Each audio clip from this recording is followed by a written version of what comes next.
"The British are coming! The British are coming!" We hear that phrase and imagine Paul Revere riding madly through the Boston countryside warning the residents to be ready. But where did we get this information, and how accurate is it? Do we really know what happened on Paul Revere's ride?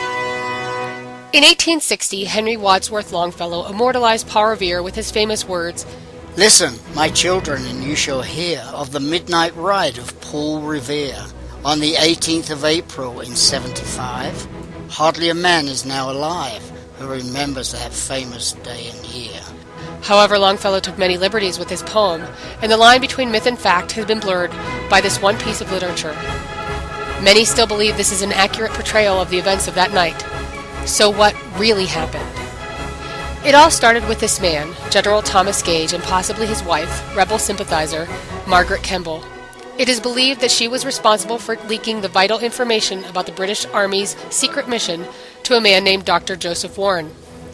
This top-secret information stated that General Gage was sending out a detachment of soldiers with the primary purpose to seize and destroy military supplies that the colonists had stored in Concord. Dr. Warren summoned 2 riders to carry an urgent message from him to Samuel Adams and John Hancock in Lexington. The message warned the 2 patriot leaders of the British movement and warned that the British may try to capture Hancock and Adams because their, quote, "proceedings appear in every light to be acts of treason and rebellion," end quote. Those 2 riders sent by Dr. Warren were Paul Revere and William Dawes. The question now was, how were the British troops going to leave Boston? Would they march across the thin piece of land known as the Roxbury Neck, or row troops in boats across the Charles River? Longfellow's poem states, He said to his friend, "If the British march by land or sea from town tonight, hang a lantern aloft in the belfry arch of the North Church Tower as a signal light. 1 if by land, and 2 if by sea, and I on opposite shore will be, ready to ride and spread the alarm." There was some truth to this. 2 days before the midnight ride, Revere went to Charlestown and met Colonel Conant, with whom he had set up the plan to place the lanterns that would signal what route the British were taking. Once the signal was given, Revere stated that, "2 friends rowed me across Charles River, a little to the eastward where the Somerset man-of-war, the British ship lay." When he reached the shore, fellow patriots were waiting for him with a fast horse. However, did you know that Paul Revere's ride was actually a backup plan? William Dawes was the primary messenger.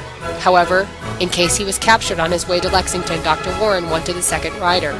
Dawes took the longer southern route out of Boston and headed north to Lexington. He arrived in Lexington 30 minutes after Revere. After delivering their urgent message to Hancock and Adams, the pair departed for Concord to warn the residents that the Redcoats were coming. This is where the third rider, Dr. Samuel Prescott, enters the story. Dr. Prescott lived in Concord and was heading home when he caught up with Revere and Dawes. He decided to join them on their ride of approximately 6.5 miles. It was lucky for Revere and Dawes, as he was the only one who finished the journey and warned the Minutemen. Halfway to Concord, the group encountered a British patrol, ordering them to halt. Prescott escaped. Dawes, however, was eventually captured, as was Revere. In fact, a gun was put to Revere's head, and he was interrogated by the soldiers. Revere deliberately misled the British officers by inflating the numbers of militiamen awaiting the British at Concord to fight. During the ride back to Lexington, Revere and the British officers heard a volley of guns fired. Fearing for their safety, the British released Revere.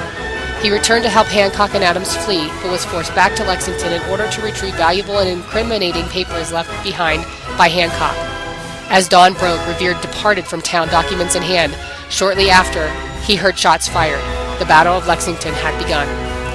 After the excitement and his return to Boston, Paul Revere was asked by the Massachusetts Congress to give his account of his ride to Lexington as well as the fighting he had witnessed afterwards. Revere carefully prepared a deposition regarding these events, but was unable to shed much light on the question of who fired the first shot. In his words, he reported that, "I heard the first shots, exchanged between the British soldiers and the Minutemen, but a house blocked my view of the skirmish."